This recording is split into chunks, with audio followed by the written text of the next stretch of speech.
दोस्तों, मैं संदीप गुप्ता है आप सभी का अपने प्यारे से YouTube channel motivation by S Gupta पे स्वागत करता हूँ। जैसा कि हमने पिछले लेक्चर में प्रश्नावली 1.1 के सही प्रश्नों को हल किए थे, तो चलिए आज हम प्रश्नावली 1.2 प्रारंभ कर रहे हैं और इसमें देखेंगे कि आवाज गुणनखंड विधि से कैसे एलसीएम एचसीएफ निकाला जाता है और आवाज गुणनखंड क्या होता है।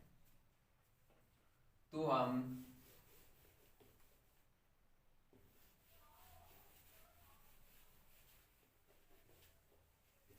प्रश्नावली 1.2 वास्तविक संख्याएं अभी चल रही है, जिसमें हम प्रश्नावली 1.2 पढ़ रहे हैं।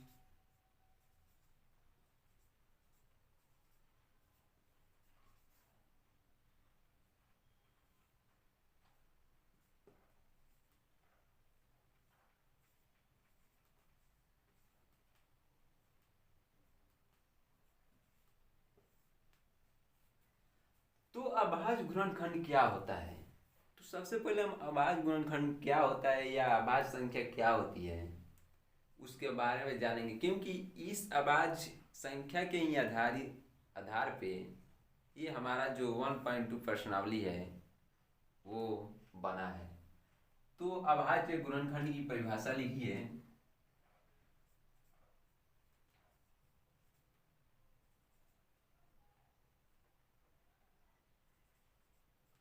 अभाज्य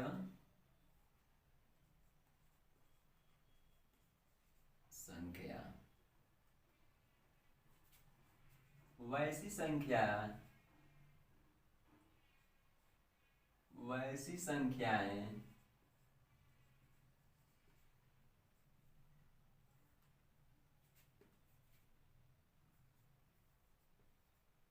जिनका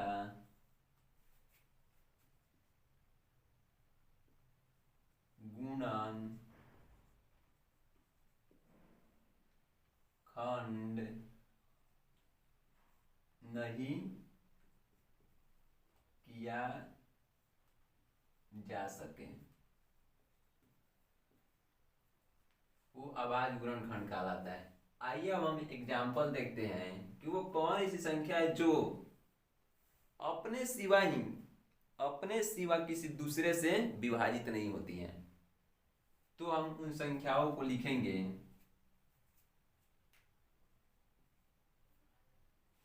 वे संख्याएं लिखिए यहाँ पे, वे संख्याएं दो होगी, 3 होगा, 5, 7, 8 भी नहीं होगा। हमें उस संख्या को इसमें लेना है जो संख्या स्वयं के सिवा किसी दूसरे से खंडित ना हो या उसका गुणनखंड ना हो, दो भागों में बटे ना। तो यहाँ पे 11 होगा, 13 होगा, इसी तरह जितनी भी होंगी वो आगे आती चली जाएंगी। यानी ये जो दो है ये अपने सिवा किसी दूसरे से विभाजित नहीं हो सकता है। ये 3 है, ये भी अपने सिवा किसी दूसरे से विभाजित या इसका खंडन नहीं किया जा सकता है। अब भाज्य संख्या के बारे में जान लीजिए कि भाज्य संख्या क्या होती है।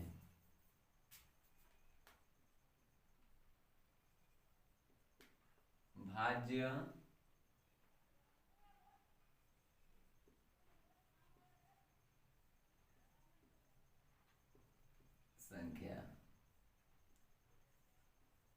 संख्या वैसी संख्याएं जिनका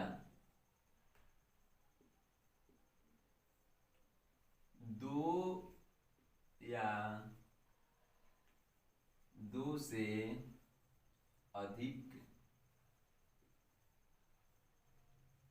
गुणन खंड हो।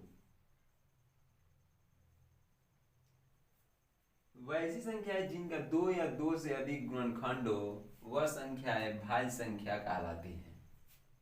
तो वैसी संख्याएं कौन कौन सी हैं? वे संख्याएं हमारा 4 हो जाएगा, 6 हो जाएगा, 8 हो जाएगा, 9 हो जाएगा, 12 हो जाएगा, डॉट डॉट डॉट डॉट इत्यादि।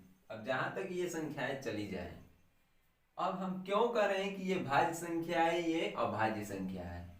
अब इसका देखिए, हम ये 4 को ले रहे हैं तो 4 को हम किस प्रकार लिख सकते हैं? इसको हम दो भागों में बांट सकते हैं ना, 2 × 2 के रूप का लिख सकते हैं। तो कहने का मतलब है कि इसकी दो या दो से अधिक गुणनखंड है, यानी दो गुणनखंड तो है इसका।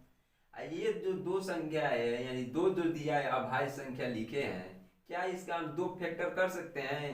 कभी नहीं कर सकते हैं। इसलिए जो संख्या या वो संख्या जिनका गुणनखंड न किया जा सके, यानी वे स्वयं से ही विभाजित हो, वे संख्याएं ही हमारा अभाज्य संख्या कहलाती है। और भाज्य संख्या वे संख्या है जिनका दो या दो से अधिक गुणनखंड हो।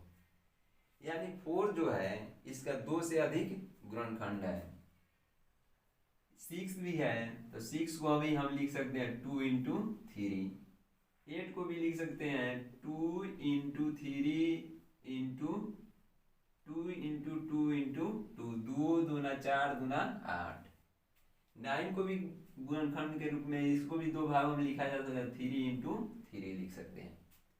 तो कहने का मतलब ये है कि वे संख्याएं जिनका दो या दो से अधिक गुणनखंड होते हैं वे संख्या भाज्य संख्या कहलाती है। और वे संख्याएं जिनका अपने सिवा कोई गुणनखंड न हो या जिनका गुणनखंड न किया जा सके, वे संख्याएं हमारा अभाज्य संख्या कहलाती है। तो चलिए हम अभाज्य गुणनखंड कुछ प्रश्नों का निकालेंगे और उसको देखेंगे।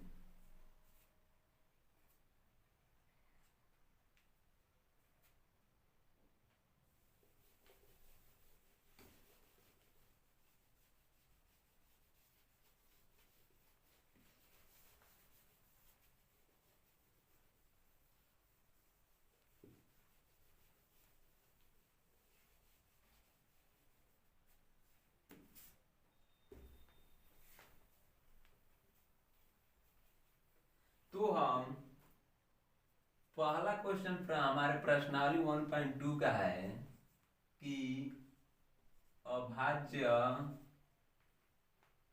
निम्न संख्याओं का निम्नलिखित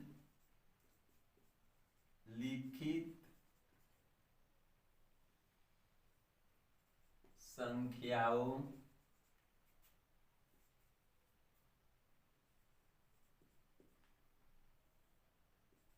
का अभाज्य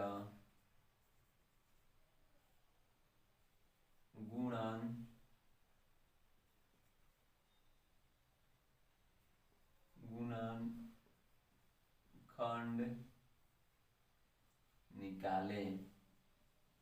यानी कहने का मतलब है कि हम जो ये बताए हैं अभाज्य संख्या, उसी के आधार पे ये जो हमारा पहला क्वेश्चन है प्रश्नावली का 114, दूसरा नंबर है 156, तीसरा है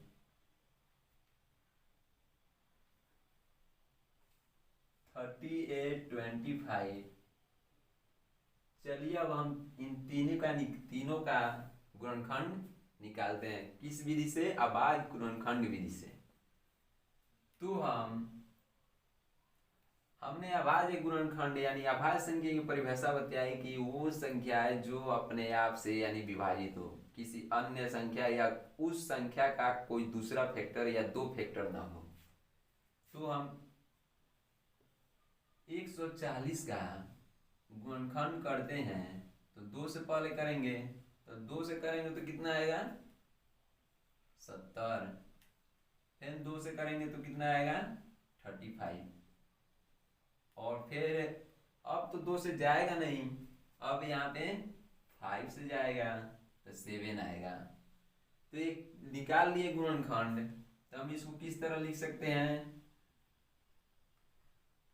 140 is equal to 2 into 2 into 5 into 7। अब इसको इस रूप में भी, इस रूप में लिखना है इसको, 2 के पावर 2। जब ये दोनों समान है तो इनकी जो घातें है वो आपस में जुड़ जाएंगी, यानी कि इसका आधार 2 है, ये भी इसका आधार 2 है, तो ये दोनों घातें जुड़ जाएंगी, यानी 1 1 2। ये 5 इंटू 7 आप इस रूप का लिखेंगे। तो कहने का मतलब ये है कि हमारा जो ये 2 है, ये 5 है, ये 7 है, यानी 2 5 7 जो है ये हमारा अभाज्य संख्याएं हैं। यानी जो 2 5 7 है जो हमारी अभाज्य संख्याएं हैं।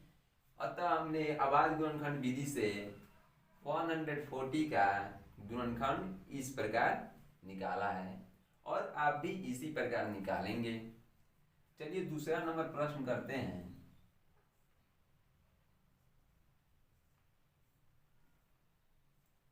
2 से करेंगे तो कितना आएगा, 78। फिर 2 से करेंगे तो 2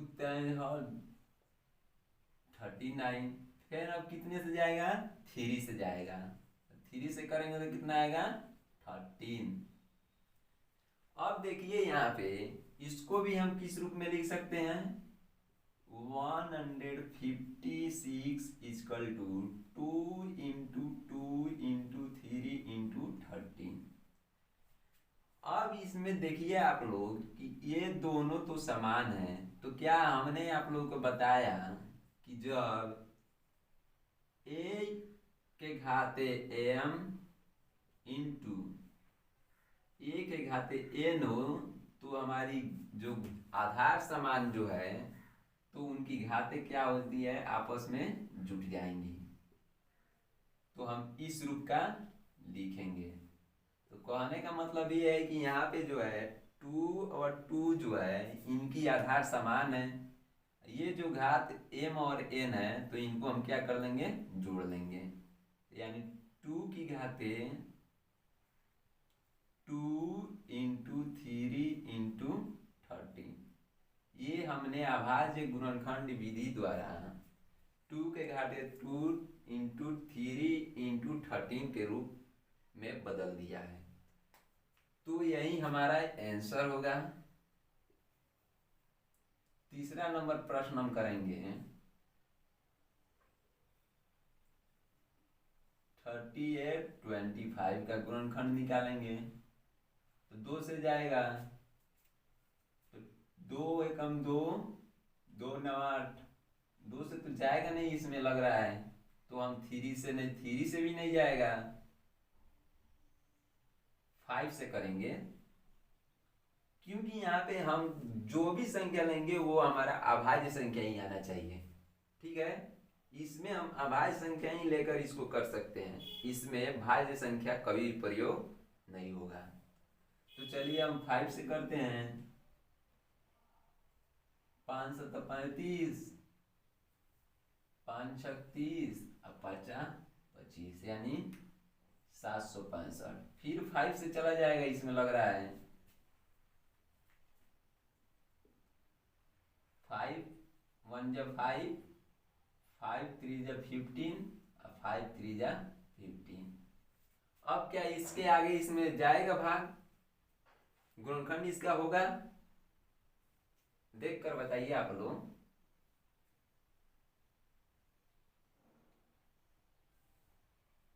हमारे देखने से तो लग रहा है कि अब नहीं होगा, लेकिन फिर भी हम इसको देख रहे हैं। चलिए, तो इसका गुणनखंड नहीं होगा, तो हम इसको लिख सकते हैं 38 25 को 5 इंटू 5 इंटू 133।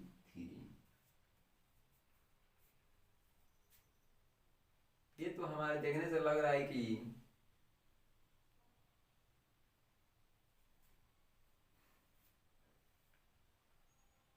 अब हमने इस रूप का लिख लिया तो इसे हम 5 के पावर 2 इंटू 133, क्योंकि हमने आप लोगों को बताया कि जब ये दोनों आधार समान होंगे तो इनकी घातें जो है जुड़ जाएंगी। किस आधार पे? इस आधार पे। जब a के घाते m और a के घाते n है तो a के पावर m प्लस n हो जाता है। तो चलिए हम आगे के प्रश्न को अब हल करेंगे। प्रश्न नंबर 2 क्या कह रहा है, चलिए हम उसको पढ़ते हैं और उसको आप लोगों को बताएंगे।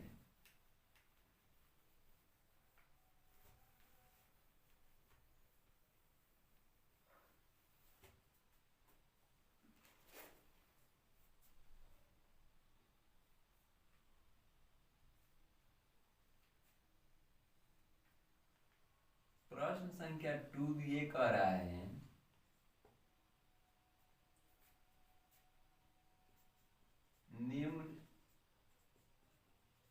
निम्नलिखित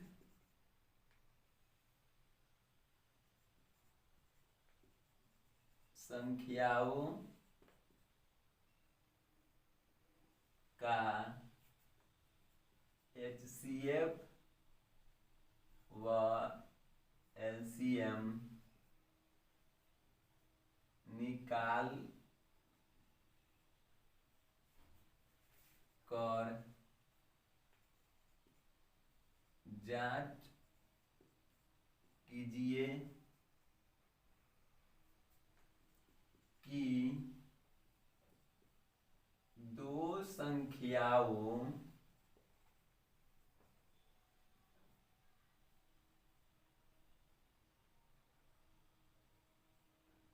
दो संख्याओं का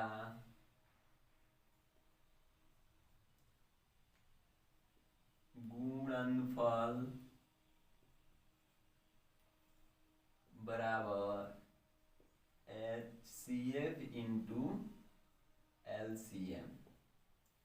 यानी कहने का मतलब है कि निम्नलिखित संख्याओं का HCF और LCM निकालकर जांच कीजिए कि दो संख्याओं का गुणनफल HCF और LCM होता है।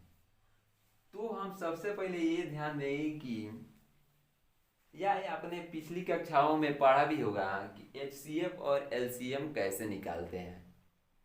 तो हम पढ़ा भी नहीं है तो हम इसे बता दे रहे हैं आप लोगों के लिए कि HCF ये लिख लीजिएगा आप लोग नोट करके। पहला HCF, इसमें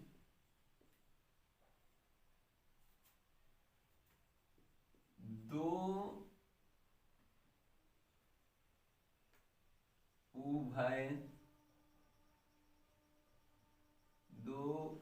उभयनिष्ठ संख्याओं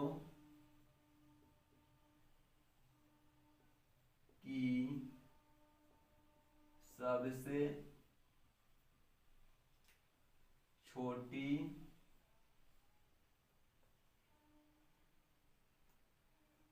घात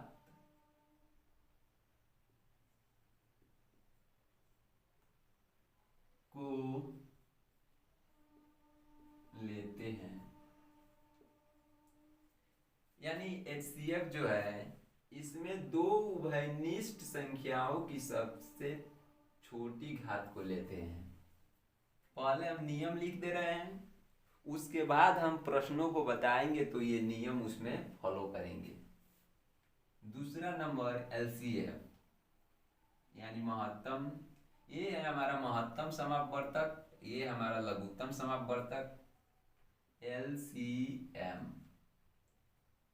इसमें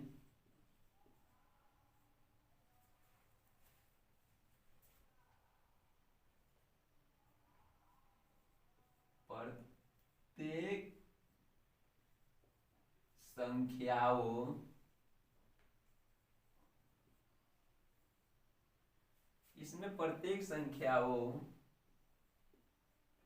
की सबसे बड़ी घात को लेते हैं। ठीक है, हमने ये दोनों आप लोगों को लिए इसलिए लिख दिया है कि ये आप लोगों को एक इम्पोर्टेंट हेडिंग के रूप में रहेगा, जिसे आप लोग ध्यान से पढ़ लेंगे कभी भी तो आप लोगों को समझ में आ जाएगा। तो चलिए हम सबसे पहले पहला प्रश्न 2 का पहला क्वेश्चन ले रहे हैं और आप लोगों को बता रहे हैं। पहला क्वेश्चन है 26, 91। दूसरा है 510 और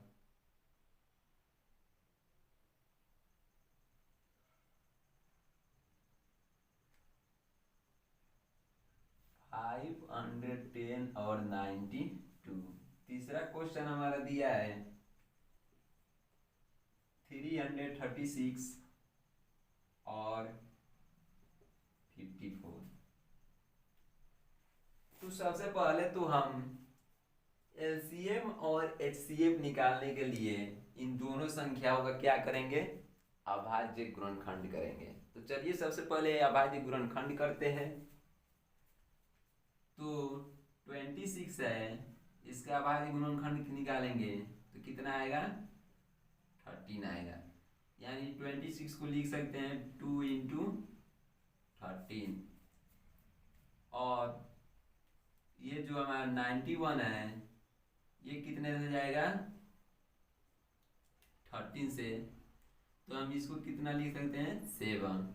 यानी 37 जा 91।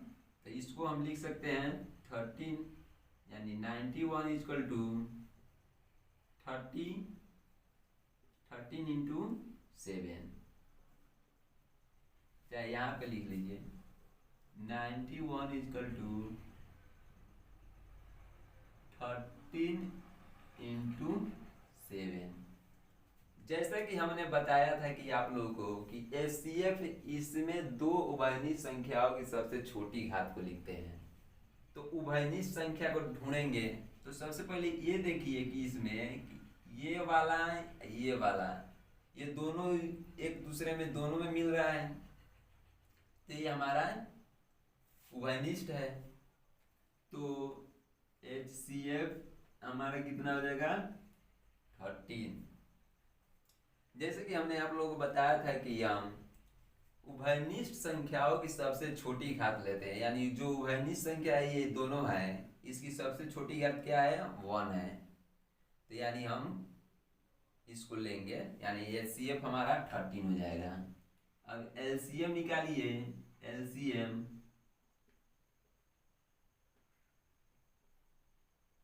हमारा हो जाएगा, हमने इसमें लिखा है कि इसमें प्रत्येक संख्याओं की सबसे बड़ी घात, यानी इसमें क्या ले लेंगे कि प्रत्येक जो संख्या उसकी बड़ी घात।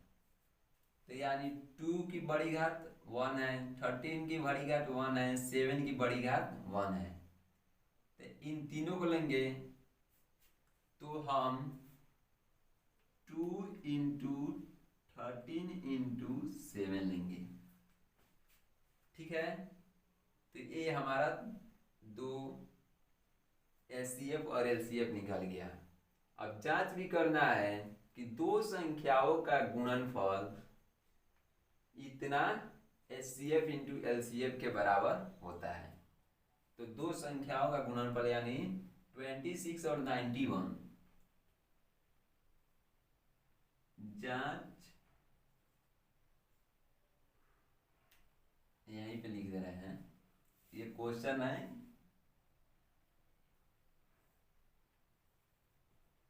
जांच करने पर यानी 26 और 91 का सबसे पहले दो संख्याओं का गुणनफल बराबर कितना, HCF इंटू LCM, दो संख्या का गुणनफल, यानी दो संख्याएं हमारी क्या है 26 और 91। 26 इंटू 91 इजकल टू, ये जो हमारा है HCF कितना है 13 है, और जो हमारा 2 LCM कितना है, इसको हम किस तरह लिख सकते हैं 13 इंटू 7, 91, 91 इंटू 2 182, यानी हम इसको लिख सकते हैं 182। ठीक है, अब ये इसके बराबर होना चाहिए। ठीक है, तो हम क्या कर सकते हैं, इसको गुणा करेंगे। तो सबसे पहले इसका गुणा करेंगे, तो 32 जा कितना हो जाएगा 26, 38 जा कितना हो जाएगा, तो यहाँ पे गुणा कर लीजिए पहले, आप लोग पता ना उस तरह समझ में आए कि नहीं। 3 2 जा 6, 3 8 24 के 4, 3 एकम 3 2 5, 182 इस तरह 6 6 13 1 2, तो हमारा 2366 आया है। क्या है अभी ये 2366 आएगा, तो हम यहाँ पे 26 91, तो हमारा कितना हो जाएगा 26 9 6 जा 54 का 4, 9 2 जा 18, 18 5 23, यानी 6 6। तो हमारा आप लोग देख सकते हैं